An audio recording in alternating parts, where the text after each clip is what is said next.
하나님 말씀 사도행전 9장 32절로 43절 말씀입니다. 신약성경 202쪽에 있습니다. 한 절씩 교독합니다. 그때 베드로가 사방으로 두루 다니다가 루다에 사는 성도들에게도 내려갔더니 거기서 애니아라는 사람을 만나며 그는 중풍병으로 침상 위에 누운 지 8회라. 베드로가 이르되 애니아야 예수 그리스도께서 너를 낫게 하시니 일어나 내 자리를 정돈하라 한데 곧 일어나니 루다와 샤론에 사는 사람들이 다 그를 보고 주께로 돌아오니라.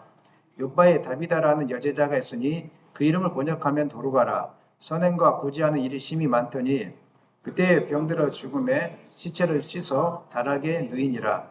루다가 요바에서 가까운지라. 제자들이 베드로가 거기 있음을 듣고 두 사람을 보내어 지체 말고 와달라고 간청하여 베드로가 일어나 그들과 함께 가서 이르매 그들이 데리고 다락방에 올라가니 모든 과부가 베드로 곁에 서서 울며 도루가가 그들과 함께 있을 때 지은 속옷과 겉옷을 다 내보이거늘 베드로가 사람을 다 내보내고 무릎을 꿇고 기도하여 돌이켜 시체를 향하여 이르되 다비다야 일어나라 하니 그가 눈을 떠 베드로를 보고 일어나 앉는지라. 손을 내밀어 일으키고 성도들과 과부들을 불러들여 그가 살아난 것을 보이니 온 요파 사람이 알고 많은 사람이 주를 믿더라. 베드로가 요파에 여러 날 있어 시몬이라는 무두장의 집에서 머무니라. 아멘. 말씀 제목 다 같이 읽겠습니다. 베드로를 통해 드러나는 하나님의 나라. 예수 안에 있는 인생이 가장 복된 인생입니다. 중심에 예수님을 모시고 살아가기를 원합니다. 지난주 우리는 세상의 핍박이 결코 하나님 나라를 멈출 수 없다는 것을 우리가 살펴보았습니다. 거센 바람은 불씨를 꺼뜨려뜨리는 것이 아니라 오히려 널리 퍼지게 만들어서 하나님 나라를 확산시킨다. 이것을 우리가 들었습니다.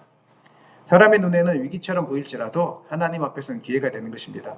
그래서 하나님의 시선으로 이 땅을 바라보았으면 좋겠습니다.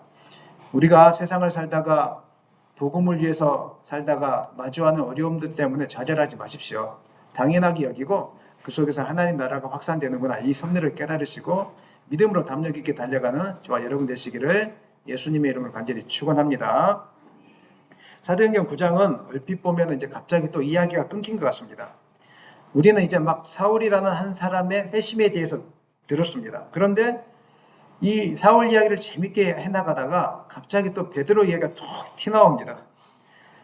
긴장감 있게 좀 더 재밌게 해줬으면 좋겠는데 누가가 이렇게 하지 않고 베드로 이야기하다가 사울 이야기하다가 다시 베드로 이야기로 돌아오거든요. 왜 그럴까요? 중요한 메시지가 이 안에 담겨 있는 것입니다. 첫 번째는 사도행전의 초점은 한 사람의 변화가 아니라 하나님 나라의 확장, 교회의 확장이라는 것을 염두에 두고 있는 것입니다. 그래서 누가가 9장 31절에 보면은 이렇게 나와 있습니다. 다 같이 읽겠습니다. 그리하여 온 유대와 갈릴리와 사마리아와 교회가 평안하여 든든히 서가. 중요한 단어는 온이라는 단어입니다.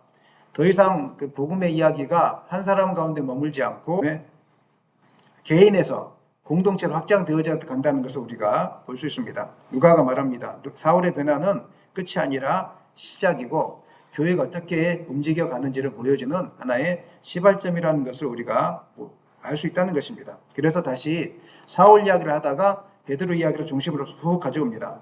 한 사람의 간증이 아니라 하나님 나라의 실제가 어떻게 확산되는지를 보여주기 위해서 사울 이야기에 대해서 확산, 그다음에 베드로를 통해서 확산되는 이야기를 계속적으로 이렇게 하고 있는 것입니다. 두 번째로 이 메시지 안에 중요한 것이 담겨 있는데 하나님 나라는 어떤 특정한 사람의 열정이나 재능이 아니라 교회 공동체 전체를 통해서 확장된다는 사실입니다. 교회가 한 사람의 스타로 인해서 활약한다는 것은 큰 오산입니다. 한국교회의 이기 중에 하나가 스타 목사님 한 분을 통해서 교회를 성장시키려고 하는 것이 오산입니다. 그러니까 그분이 은퇴하고 나거나 그만두고 나면 문제가 많이 생깁니다. 또 그분을 통해서 또 다른 교회를 세우려고 하고 또 교회 유산 문제 여러 가지 재산 문제가 시비에 휘말리는 이유는 스타 목사를 세워놨기 때문에 그런 것입니다. 교회는 절대 그런 것이 아닙니다. 교회는 스타 목사 한 사람을 움직이는 것이 아니라 사울도 필요하지만 앞에서 크게 외치는 사울도 필요하지만 두루 다니면서 신방하는 베드로도 필요한 것입니다. 함께 어울려서 교회가 세워지는 것입니다. 하나님 나라는 한 방향이 아니라 여러 방향에서 그러나 동일한 하나님의 주권 아래에서 함께 모여서 확장되는 것이 바로 교회이고 하나님 나라인 것을 여러분 기억하시기를 바랍니다. 그렇기 때문에 우리가 하나님 나라에서 이런 생각하면 안 됩니다. 나 하나쯤이야 이런 생각 절대 하면 안 됩니다. 때로는 나 하나쯤이야 이렇게 하는 게 겸손한 생각일처럼 보일 수 있을지 모르겠지만 실제적으로는 교회의 본질에 대해서 오해하는 태도인 것입니다. 하나님 나라의 가치, 성경의 가치에 대해서 모르면 나 하나쯤이야 이것이 겸손한 것처럼 오도될 수 있습니다. 교회는 몇 사람의 헌신으로 이렇게 굴러가는 공동체가 아닙니다. 모든 지체가 각각 맡은 자리에서 자기의 역할을 했을 때 교회가 건강하게 세워지는 것입니다. 이게 성경이 말하는 하나님 나라의 특징입니다. 하나님 나라에 합당한 태도는 나는 오늘부터 열심히 섬기겠습니다. 큰일을 하겠습니다. 나는 선교사로 가겠습니다. 이런 거창한 결단에서 시작되는 것이 아닙니다. 하나님 나라는 지극히 작은 것. 내 자리를 지키겠습니다. 이곳에서부터 하나님 나라가 시작되는 것입니다. 내가 예배 자리는 무조건 지키겠습니다. 기도의 자리는 무조건 지키겠습니다. 아무 누가 나를 알아주지 않는다고 할지라도 그 공동체 자리를 내가 무조건 지키겠습니다. 이런 성도들의 눈에 보이지 않는 신실한 헌신 위에서 교회가 세워지는 것입니다. 한 사람의 빈자리는 당장 눈에 띄지 않을 수 있지만 그 자리를 지키는 신실함은 반드시 공동체를 든든하게 세워나가는 버팀목이 된다는 것입니다. 반대로 말하면 한 사람의 빈자리는 겉으로 보기에는 아무 일 없는 것처럼 보여지지만 교회를 든든히 세워가는 데는 큰 손실을 경험하게 된다는 것입니다. 그 손실은 조용히 서서히 이렇게 오다가 나중에는 확 무너지는 손실을 가져오게 되어집니다.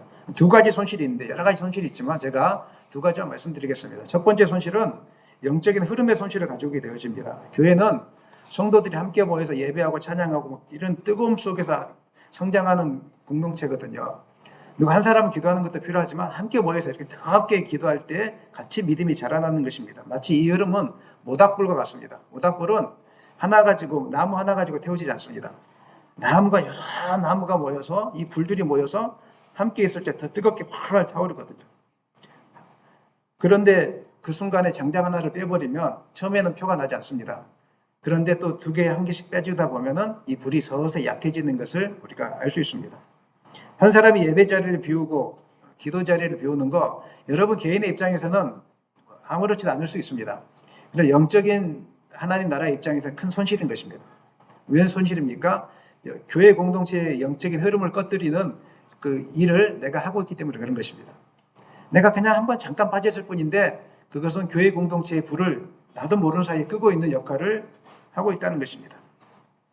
빠짐이 반복되면 불은 결국 빛을 잃게 되고 열을 잃게 되고 남아있는 장작들이 서로를 데우지 못합니다. 남아있는 장작들도 서서히 힘을 잃어가게 되고 힘이 빠지게 되는 그런 악한 영향력들을 이제 가지게 된다는 것입니다. 이게 바로 나 하나쯤이 갖고 있는 생각이 가지고 있는 위험함입니다. 공동체만 위험해지는 것이 아니라 여러분 개인 신앙에 큰 손실을 가져오게 되어집니다.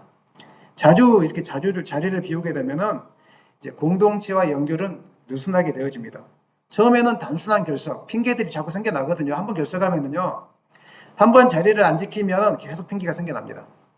마음의 핑계도 생겨나고요, 삶의 핑계도 생겨납니다. 그런데 목숨 걸고 지키겠다고 하면은 그 핑계조차도 이겨 넘어가는 그런 일들이 발생합니다. 우리가 어렸을 적에 보면은 지금 요즘 아이들은 이제 결석을 많이 허용해 주지 않습니까?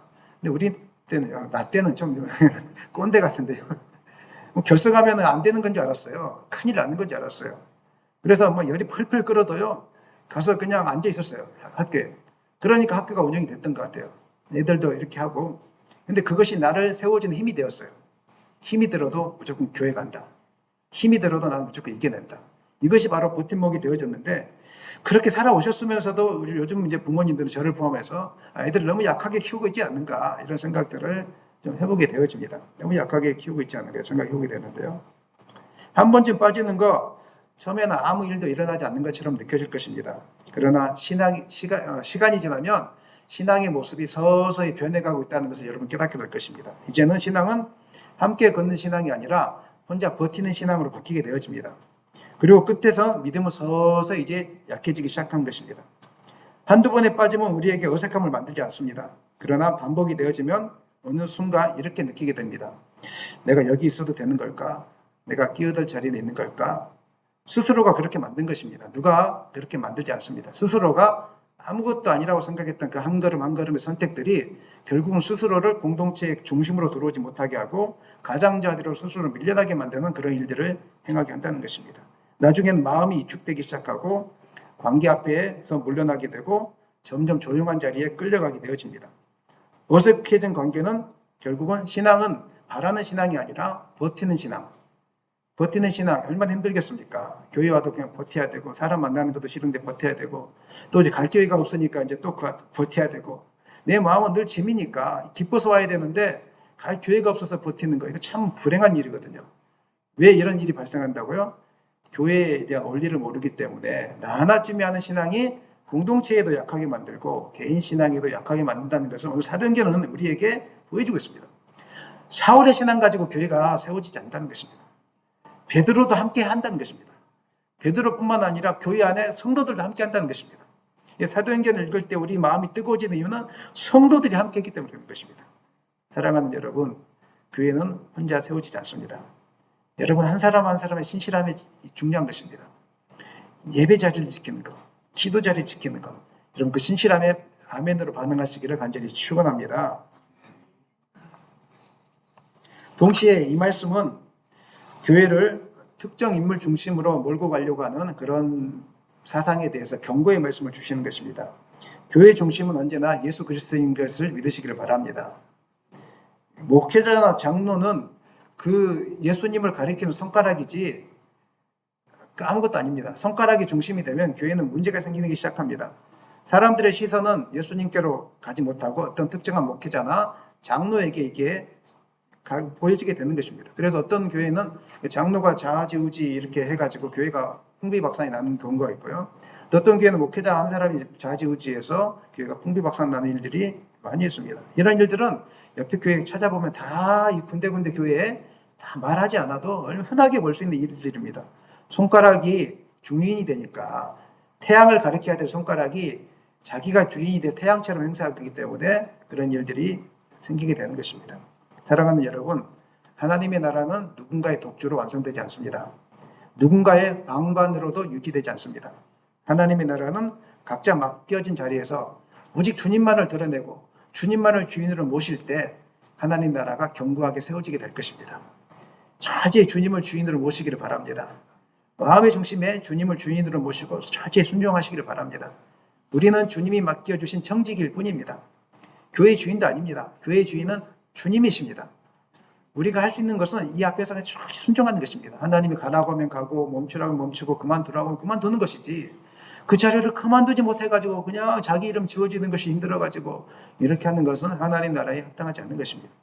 그 다음에 또 조금 전에 말씀드렸지만은 내가 없는 것처럼 살아가는 것도 하나님 나라에 합당하지 않습니다. 열심히 해야 됩니다. 없는 것처럼 살면 안 됩니다. 열심히 섬기고 열심히 봉사하고 이렇게 하는 게 여러분의 존재를 예수님보다 드러내는 것은 좋지 않지만 그렇다고 너무 없는 것처럼 살아도 안 됩니다. 같이 여러분의 존재를 열심히 나타낼 수 있기를 간절히 축원합니다.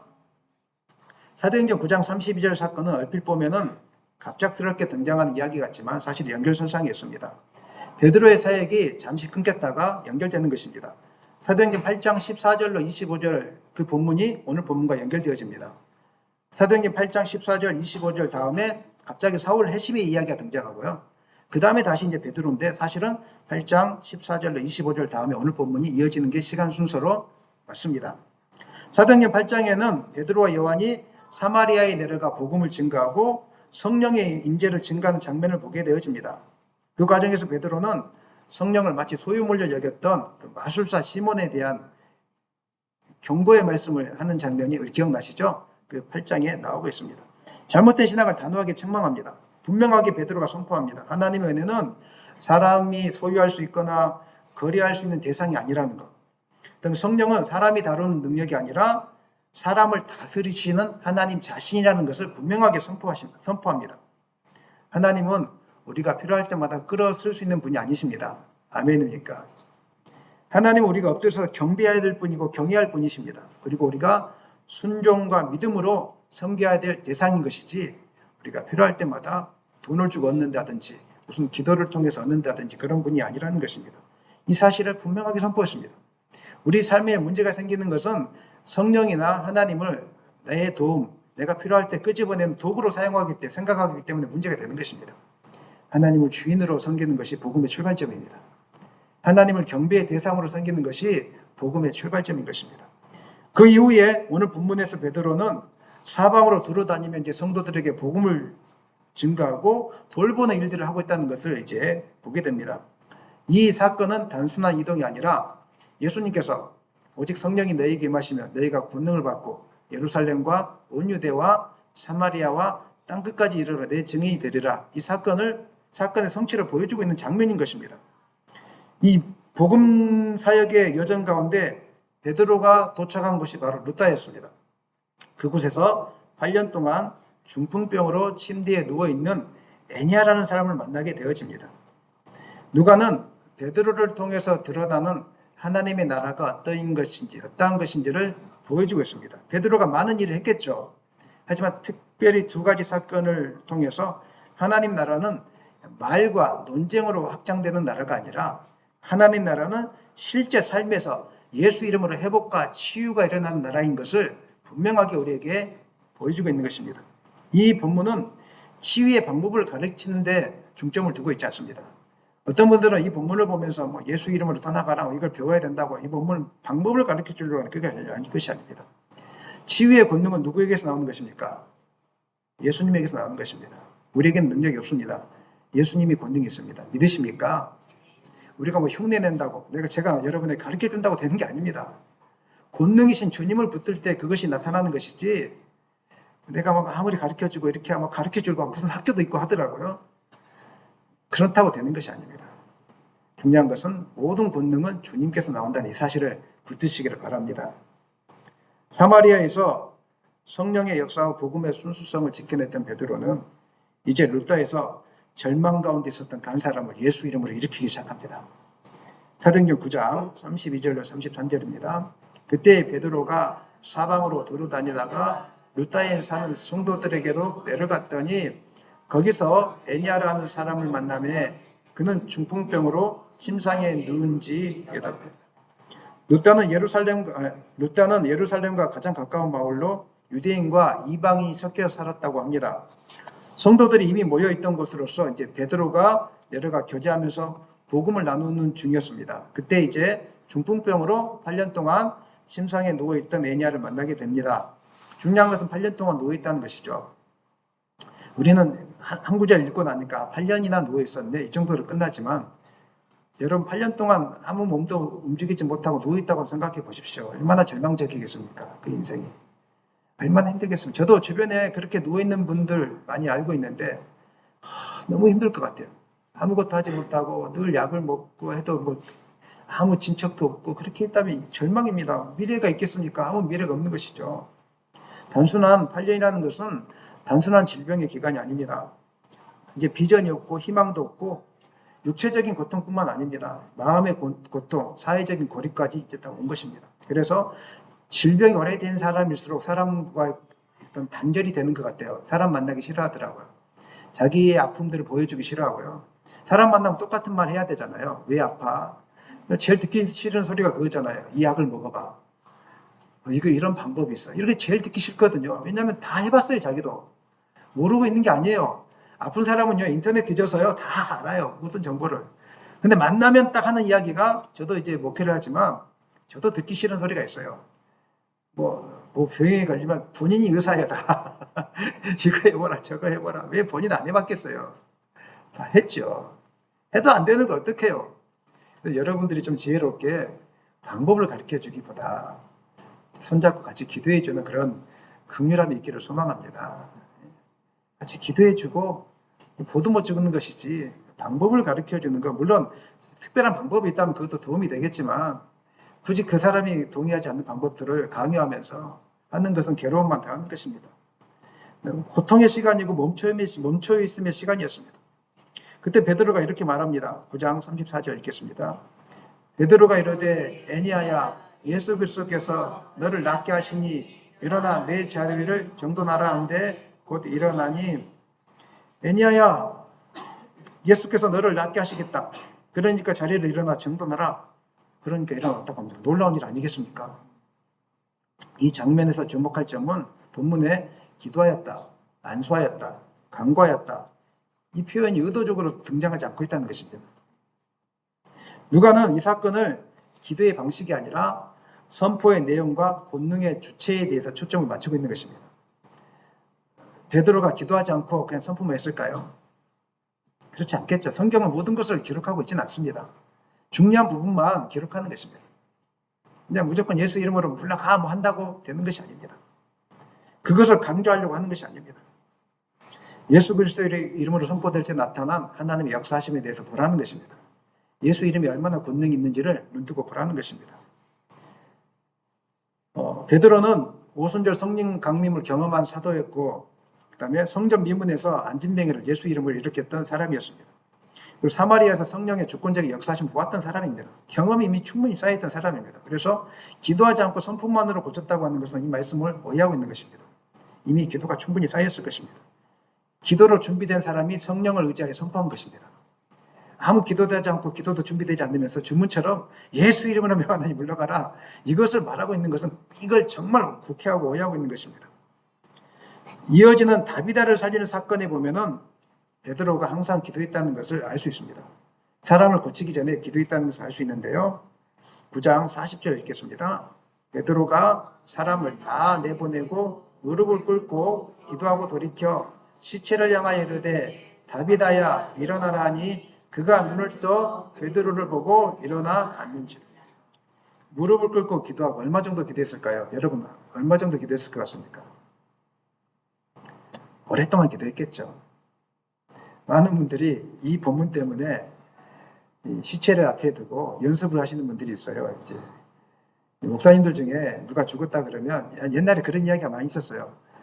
예수 이름을 명하노니 일어날지어다. 예수 이름을 명하노니 일어날지어다. 막 예수 이름을 선포하면 막 되는 줄 알고 이렇게 하시는 분들이 종종 있습니다. 뭐 그분이 잘못했다는 건 아니고요. 저도 그런 마음이 있었습니다. 나도 한번 염하는 곳에 가서 한번 그렇게 한번 기도해 드리고 싶은 그런 열정도 사실은 있었습니다. 그 마음이 잘못되는 것은 아닙니다.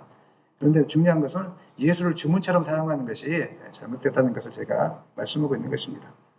누가는 이 사건을 통해서 분명히 말하는데 선포는 기도와 분리되지 않는다는 것입니다. 참된 선포는 언제나 기도의 자리에서 시작되는 것입니다.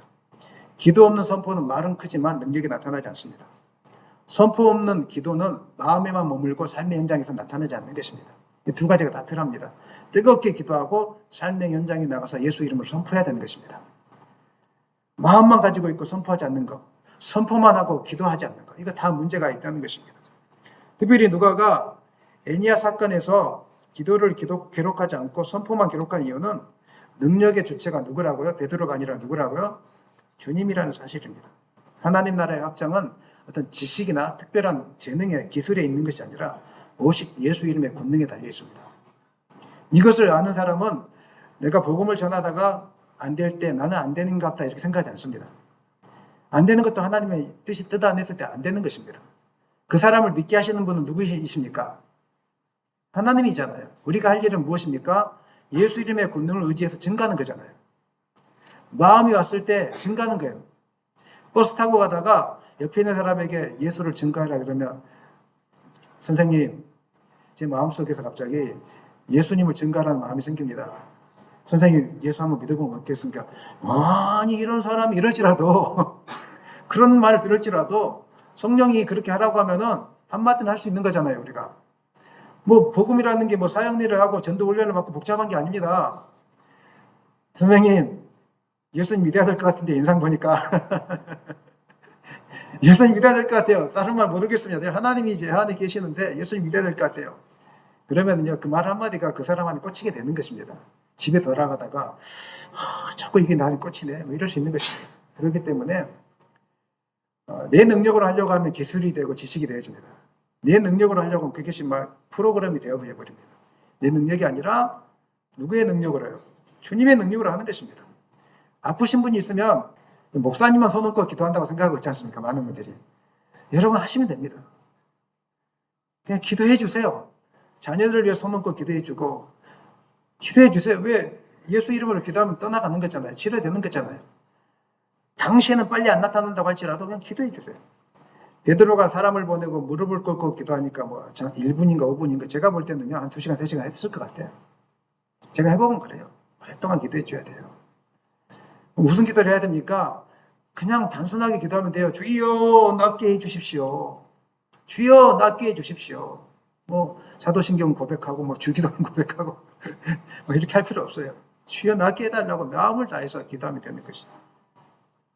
바로 이 지점에서 우리가 짚고 넘어가야 될 신앙의 왜곡이 있는데 예수 이름을 주문처럼 사용하는 거 참 조심하셔야 됩니다.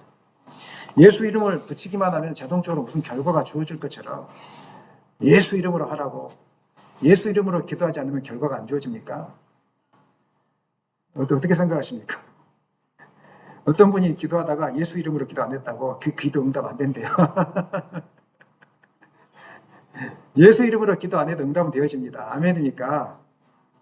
왜 예수 이름으로 기도하라고 마지막에 넣어놨습니까? 주문이 아니라 우리의 마음의 중심이 예수께로 향하라는 겁니다. 우리 기도 응답을 하시는 분은 예수님이라는 것을 잊지 말라고 마지막 예수 이름으로 기도하라고 한 것이지 예수님 이름으로 기도합니다라고 말을 안 했다고 해서 하나님이 응답하지 않았다고 가르치는 것은 기도를 주문으로 가르치고 있는 것입니다. 그러니까 기도할 때 예수 이름으로 기도 안 했는데 기도 응답 안 되겠는데 그렇게 하지 마십시오. 기도의 핵심은 예수 이름으로 기도하라는 그 핵심은 모든 기도의 능력과 응답의 능력은 누구에게 있다고요? 예수님께 있다는 것을 믿고 나아가라는 것이지. 예수 이름으로 붙이면은 기도가 응답되고 이제 딱 까먹고 급해갖고 안 붙이면 응답이 안 되고 이런 뜻이 아니라는 이 사실을 여러분 기억하셨으면 좋겠습니다. 사도행전 19장에 보면은요 에베소에서 바울을 통해서 능력이 나타나니까 그 유대인 축기자들이 예수의 이름으로 똑같이 흉내냅니다. 내가 바울이 기도하는 예수의 이름을 의지하여 내가 명하노라 예수 이름을 명하노니 귀신아 떠나갈지어다 이렇게 하거든요. 이게 이제 대제사장 스게와의 7 아들이라고 이렇게 기록되어 있습니다. 그러니까 귀신이 껄껄거리고 어째 껄껄거리라는 표현 안 나와 있어요. 제가 보니까 그랬을 것 같아요. 웃으면서 뭐라고 했냐면 내가 예수도 알고 바울도 아는데 넌 누구냐? 그래가지고 귀신 들린 사람이 올라타가지고 그 사람 스게와 7 아들을 옷 벗기고 막 상하게 해가지고 아주 창피를 당하면서 가게 되는 사건이 등장합니다. 예수 이름은 능력을 끌어내는 공식이 아닙니다. 예수 이름은 그분의 주권 앞에 내 자신을 맡기는 신앙 고백인 것입니다. 내 이름으로는 귀신을 좀 못 쫓아냅니다. 내 이름으로는 귀신이 두렵습니다. 하지만 나는 여전히 약하고 나는 여전히 부족하지만 누구의 이름을 의지하여서? 예수님의 이름을 의지해서. 그러면 쫓겨나가도 하나님의 뜻에 달려있는 것이고 쫓겨나가지 못해도 하나님의 뜻에 달려있는 거잖아요. 그런 담대함. 병을 고칠 때도 마찬가지지 않습니까? 병을 고칠 때도 고쳐줘도 하나님의 뜻이고 못 고쳐줘도 하나님의 뜻이 하나님의 시기, 때에 있다는 것이죠. 제가 조금 전에 귀신이 예수 이름으로 떠나갈 때 제가 떠나가도 안 떠나가도 말을 조금 실수한 것 같은데 예수 이름으로 귀신을 명령하면 믿음이 있으면 반드시 떠나갑니다. 아멘. 아멘. 하지만 이제 병 고치는 문제에 대해서는 우리가 좀 시간이 필요한 것이고 하나님의 뜻이 필요한 것입니다. 바울도 하나님께 3번이나 기도했지만 응답되지 않았지 않습니까? 그 3번이 금식 기도를 40일 동안 3번 한 것인지 아니면 뭐 그냥 한 며칠을 기도를 3번 한 것인지 우리가 알 수가 없습니다. 오랫동안 기도했다는 뜻을 그렇게 표현하고 있는 것일 뿐입니다. 하나님 뜻 안에서 병 고쳐지는 것이니까 병에 고쳐지는 능력이 나한테 있습니까? 주님께 있습니까? 주님께 있죠. 근데 우리가 왜 병 고치는 기도를 못하냐면 안 고쳐질까 싶어서. 내가 기도하면 안 고쳐지겠다. 그것은 염려하지 마시라니까요. 안 고쳐져도 뜻이고 고쳐져도 뜻이고 내가 할 수 있는 것은 주님을 의지해서 기도하면 되는 거예요. 나한테 그 능력이 없다니까요. 나한테 능력이 있다고 믿는 사람은 두 가지 나타납니다. 그냥 안 고쳐지면 막 사람 때려가면서 고쳐질 때까지 자기 능력이 있다고 생각하니까 나는 다 기도하면 됐는데 그러면서 뭐라고 합니까? 안 고쳐지면 당신 믿음이 없다고 이야기하는 거죠. 난 그동안 기도한 사람 다 됐는데 왜 당신이 그렇게 하냐고 상대방을 탓하거나 막 힘이 막 더 들어가가지고 그렇지 않습니다. 예수 이름 의지한 사람 힘은 다 들어가지 않습니다. 내가 하는 것이 아니라 주님이 합니다. 그래서 예수 이름 의지한 사람은 힘을 다 뺍니다. 빼고 주님이 해주세요. 주님이 해주세요. 세게 기도해도 역사할 것이고 약하게 기도해도 역사할 것이고 믿으십니까? 믿으십니까? 이게 주님의 능력을 의지하는 사람들의 특징입니다. 그런데 오해하면은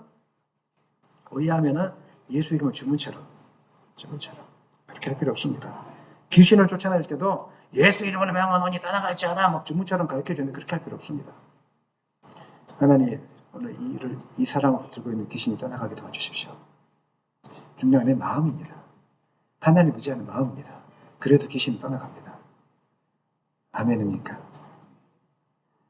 하나님 의지하는 마음이 있으면 귀신이 두려워합니다. 제가 구체적으로 말씀 못 드립니다. 제가 얼마나 많은 사람 만났겠습니까? 무당도 만나고 다 만나봤습니다. 무당이 두려워하는 사람이 누군지 압니까? 예수 이름으로 명하노니 떠나갈지어다 안 두려워합니다. 무당이 두려워하는 사람은 마음의 중심에 예수를 모시고 있는 사람 두려워합니다.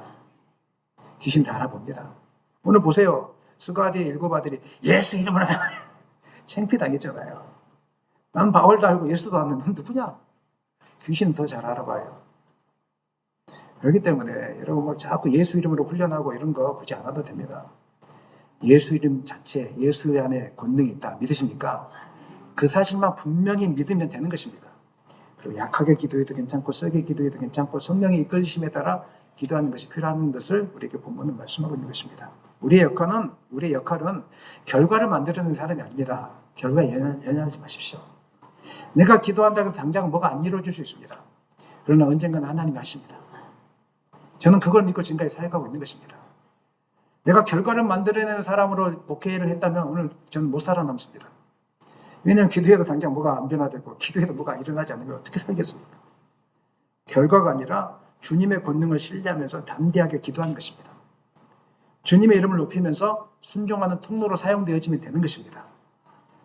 기도하라면 기도하면 되는 것이고 선포하라면 선포하면 되는 것이고 이것이 중요한 것이지 내가 결과를 자꾸 만들려고 하니까 예수 이름이 주문이 되는 것입니다. 예수 이름이 주문이 아니라 순종하는 통로가 되기를 원합니다. 주님을 신뢰하는 통로가 되기를 소망합니다. 이제 하나님 나라의 확장은 우리 삶의 현장에서 이어지는데요. 병원에서 눈물 흘리는 성도의 가정에서 삶의 현장에서 예수 이름을 의지하여서 선포하고 기도할 줄 알아야 되는 것입니다. 오늘날 겉으로는 멀쩡해 보이지만 마음속으로는 절망과 외로움 속에 사회적인 고립 가운데 빠져있는 분들이 너무 많이 있습니다. 일명 이제 우울증이라는 병이라고 하는데 우울증, 공황장애 여러 다 통틀어서 이게 마음의 병, 영적인 병에 걸려있는 분들이 너무 많이 있습니다. 겉으로만 멀쩡해 보일 뿐입니다. 이런 사람에게 필요한 것은 단순한 위로의 말이나 공감해주는 말이 아닙니다. 이런 사람에게 필요한 것은 예수 이름 안에서 실제로 회복될 수 있다는 그 경험을 증가하는 것입니다. 아멘입니까? 경험을 믿는 것입니다. 복음 사역에서 가장 중요한 것은 복음의 능력에 대한 확신입니다. 아무리 많은 지식을 가지고 있을지라도 복음에 대한 설명이 가능할지라도 이 능력에 대한 확신이 없으면 아무것도 일어나지 않는 것입니다. 확신이 없으면 말은 많이 하는데 행동할 때 망설이게 되어집니다. 그리고 결국 아무 일도 일어나지 않는 것입니다. 그러나 성령 안에서 복음의 능력을 확신하면 하나님이 말씀하실 때 나서게 되어 있습니다. 제가 전국으로 가끔씩 신방을 다니는 이유는 하나님이 말씀하시니까 순종하는 겁니다. 가끔가다 너무 힘들고 지칠 때도 있습니다. 피곤할 때도 있습니다. 그러나 순종하는 이유는 가서 기도해주면 낫는다는 확신이 있기 때문에 그런 것입니다. 내가 아니라 주께서 그렇게 할 거라는 확신이 있기 때문에 나의 순종을 통하여 하나님이 그렇게 할 거라는 확신이 있기 때문에 아멘입니까? 그래서 저는 달려가는 것입니다. 야고보서 5장 14절로 15절 읽겠습니다. 너희 중에 병든 자가 있느냐? 그는 교회의 장로들을 청할 것이고 그들은 주의 이름으로 기름을 바르며 그를 위하여 기도할지니라. 믿음의 기도는 병든 자를 구원하리니 주께서 그를 일으키시리라. 혹시 죄를 범하였을지라도 사하심을 받으리라. 아멘. 여기에는 두 가지가 나와 있습니다. 병든 자에 대한 고침, 그 다음에 병의 원인이 죄에 대한 것일 수도 있다는 하나의 또 다른 가르침. 모든 병이 죄 때문은 아닙니다. 두 가지를 이야기하고 있는데 중요한 것은 예수님에게 죄사함의 권세가 있습니다. 아멘. 우리 마음에 눌려있고 힘들고 이거는 마음속에 눕고 있는 죄가 있기 때문에 그런 것입니다. 무엇인지는 모르겠지만 그 사람을 미워하는 마음, 용서하지 못한 마음, 상처난 마음이라고 보통 이야기하죠. 이거는 그 사람과의 관계 속에서 문제가 생겨요. 그래서 죄가 하나님과 우리 사이를 가리워서 생긴 문제들입니다. 사람들은 모릅니다. 이게 왜 그렇게 생겼는지. 그런데 이제 기도하는 가운데 하나님이 가르쳐 주시고 깨닫게 하시는 부분들이 있습니다. 그것들을 끄집어내는 것이 이제 영적인 사역자들의 특징인데, 그래서 죄의 문제를 지적하고 돌아와야 된다고. 자, 저를 한번 쳐다보십시오.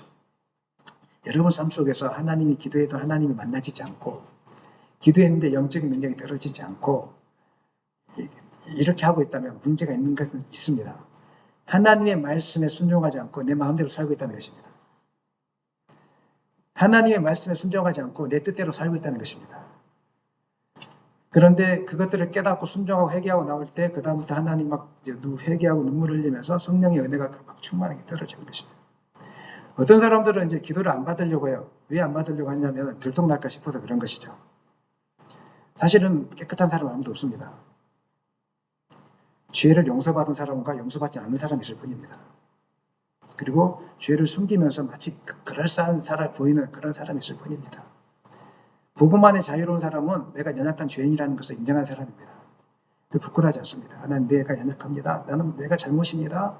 나를 도와주세요. 고쳐주세요. 목사님, 나를 위해서 기도해 주세요. 이렇게 초청하고 예배하고 이런 사람들은 복음의 자유를 알고 있는 사람입니다. 그런데 그럴싸하게 사는 사람들은 복음의 자유함에 대해서 아직 이해하지 못하신 분일 가능성이 많이 있습니다. 저는 부끄러워하지 마시고 복음의 자유함을 여러분이 누리셨으면 좋겠습니다. 모르시거든 저를 초청해서 가르쳐달라고 하십시오.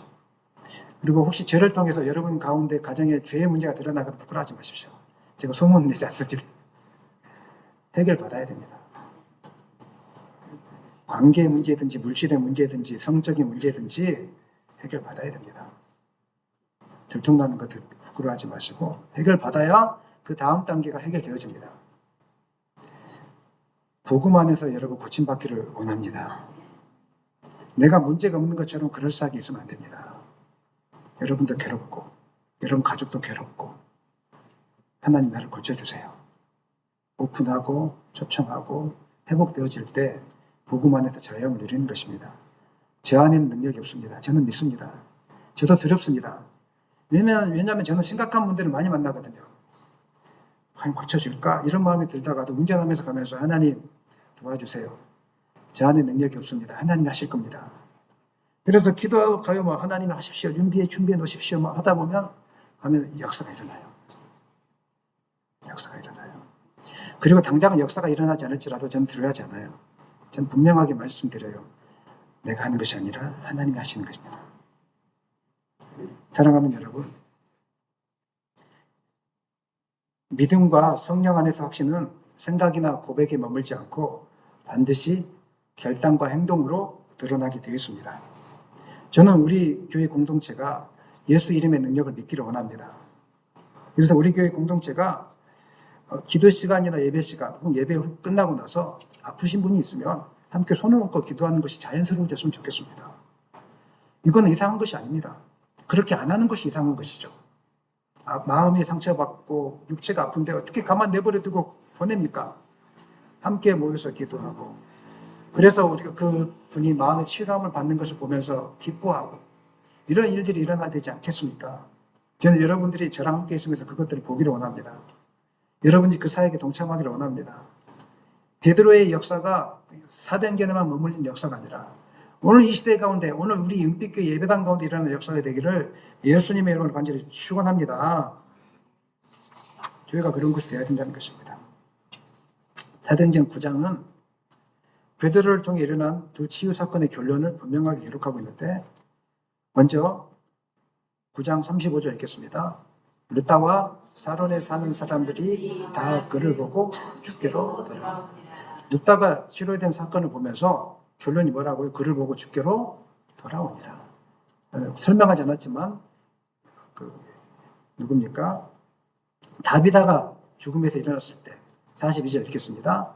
온 요파 사람이 알고 많은 사람이 주를 믿다. 두 사건의 결말은 동일합니다. 에니야가 고침을 받았을 때도 다비다가 죽음에서 일어났을 때도 사람들이 베드로를 따랐다가 아니라 혹은 기적에 머물렀다가 아니라 주께로 돌아갔다는 것입니다. 오늘날 신비한 일이 나타났을 때 교회가 혼란스러워지는 이유는 사람에게 집중시키기 때문에 그런 것이고 기적에게 집중하고 있기 때문에 그런 것입니다. 저는 여러분들이 기적을 경험하고 난 다음에 사람에게 집중하지 않기를 원합니다. 기적에게 집중하지 않기를 원합니다. 중요한 것은 예수께 집중하는 것입니다. 중요한 것은 예수께로 사람들이 돌아오게 하는 것입니다. 기적은 단지 예수께로 돌아오기 위한 하나님의 통로일 뿐입니다. 이 통로를 본질보다 더 중요하게 여기면 그 다음부터 문제가 생기게 되는 것입니다. 그렇다고 해서 이 통로조차도 터부시하거나 그건 이상한 것이라고 생각하는 것도 큰 문제가 있는 것입니다. 그렇지 않습니다. 우리는 치유사의 목적을 보여야 되는데 치유의 목적은 사역자의 능력을 드러낸다거나 무슨 호기심을 자극한다거나 군중을 모으는 데 있지 않는 것입니다. 치유의 목적은 오직 통로일 것입니다. 기적에 붙드는 것이 아니라 예수께로 시선을 돌리게 하는 것입니다. 이것이 바로 성경이 말하는 치유의 방향인 것입니다. 베드로와 예수님의 사역에는 한 가지 공통적인 흐름이 있습니다. 말씀이 선포되기 전에 삶의 회복을 먼저 보여줬다는 것입니다. 왜 그럴까요? 삶의 회복이 보여줘야 말씀이 들어가기 때문에 그런 것입니다. 치유와 회복이 복음의 통로로 쓰임받았다는 것입니다. 그 당시에 있는 사람들에게 예수에 대해서 모르는 사람들에게 지식적으로 설명한다고 해서 들어가지 않습니다. 하나님이 진짜로 살아계시는 것, 예수 이름의 능력이 있다는 것을 봤을 때 비로소 마음의 문이 열리기 시작한 것입니다. 저도 많은 곳에서 사역을 해봤지만 언제 주님 앞에 엎드리냐면 이런 기적의 역사, 하나님의 치유한 역사를 봤을 때 많이 엎드리고 믿음이 더 신실해지는 것을 제가 많이 보았습니다. 물론 저는 여러분들이 기적을 보지 않고도 주님을 따르는 믿음이 있기를 소망합니다. 기적을 보지 않고도 예수가 그리스도 되심을 믿기를 소망합니다. 하지만 하나님 나라가 임하면은 반드시 깨어진 것이 회복되어집니다. 하나님 나라가 어떤 나라입니까? 예수를 주로 삼는 나라. 그 사람 가운데 하나님 나라가 임했다는 증거가 무엇입니까? 깨어진 어떤 육체적인 부분이든지 관계적인 부분이든지 회복이 일어나는 것. 이것이 바로 그 사람 가운데 하나님 나라가 임했다라고 선포할 수 있습니다. 분명한 증거라는 것입니다. 치유는 단순히 한 사람의 문제가 해결되었다, 그것으로 끝나지 않습니다. 하나님이 지금 그 사람의 삶을 붙들기 시작했다는 것입니다. 그래서 우리가 치유와 회복이 필요한 것입니다. 그렇기 때문에 복음과 치유를 분리해서는 안 되는 것입니다. 복음과 치유를 분리하면 두 가지 극단으로 끝나게 되어집니다. 하나는 복음을 말로만 전하고 삶의 회복을 외면하게 되어집니다. 예수 믿으면 천국 갑니다. 이렇게 말만 하는데 그 삶의 실제적인 문제를 해결해 주지 못합니다. 아무 능력이 없게 되어집니다. 또 다른 하나는 치유만 강조하게 되면 예수가 보이지 않습니다. 이것 다 잘못된 것입니다. 성경은 언제나 둘을 함께 보여줍니다. 복음이 선포될 때 삶의 회복이 뒤따르고 삶이 회복될 때 복음이 더 선명해진다는 것입니다. 치유는 복음을 돕는 수단이 아니라 복음이 살아있다는 증거인 것입니다. 그렇기 때문에 여러분께서 이 복음과 치유가 함께 간다는 이 사실을 기억하시면 좋겠고요. 누군가 기도와 섬김을 통해서 회복이 일어났다면 거기서 멈추지 말고 주님께로 돌아오게 하는 그런 통로로 여러분 쓰임받기를 원합니다. 기적에 보면서 저쪽에 가면 기도원에 가면 기적이 일어나는데 기적을 쫓아가고 저 목사님 안수하면 뭐 일어난다. 그거는 잘못된 것입니다. 완전히 잘못된 것입니다. 그 기도원에 안 가도 이곳에서 기도하면 일어납니다. 아멘. 기도원에 안 가도 여러분 이곳에서 기도하면 일어납니다. 하나님 함께 하시면 일어나는 것입니다. 그래서 물론 기도원에 가는 것도 필요하겠지만 그곳에 가야 돼. 그 목사님을 만나야 돼. 그럼 복음을 완전히 잘못 이해하고 있는 것입니다. 그 목사님이 아닐지라도 예수를 만나면 여러분이 베드로와 같은 분들이 되셨으면 좋겠습니다. 아프신 분이 왔을 때 제가 기도해 드리고 싶어요. 같이 기도해 주고, 상처난 분들이 있을 때 제가 기도해 주고 싶어요. 같이 기도해 주고, 얼마나 좋겠습니까? 하나님이 오늘 이 시간에 이런 본문을 주신 이유가 무엇이겠습니까? 소망이 있다는 것이죠. 이제 믿음의 단계에서 벗어나야 돼. 머리로만 알던 신앙에서 벗어나고 복음이 실제 삶에서 현장에서 경험되어져야 돼. 예수는 살아계신 하나님이야. 예수는 실제하는 능력이야. 이 사실을 믿고 나가라는 것입니다. 그를 보고 주께 돌아오니라. 우리가 주님을 보고 감탄하거나 찬양을 부르고 감탄하거나 기적을 보고 감탄하는 그런 신앙에 머무르는 것이 아니라 오늘 우리의 모습을 통해서 여러분을 통해서 예수가 보여지기를 원합니다. 여러분을 통해서 많은 사람들이 예수를 보기를 원합니다. 그래서 많은 사람들이 여러분에게 역사하시는 하나님의 기적과 복음의 능력을 통해서 예수께로 돌아오는 그 축복의 역사가 일어나기를 예수님의 이름으로 간절히 축원합니다.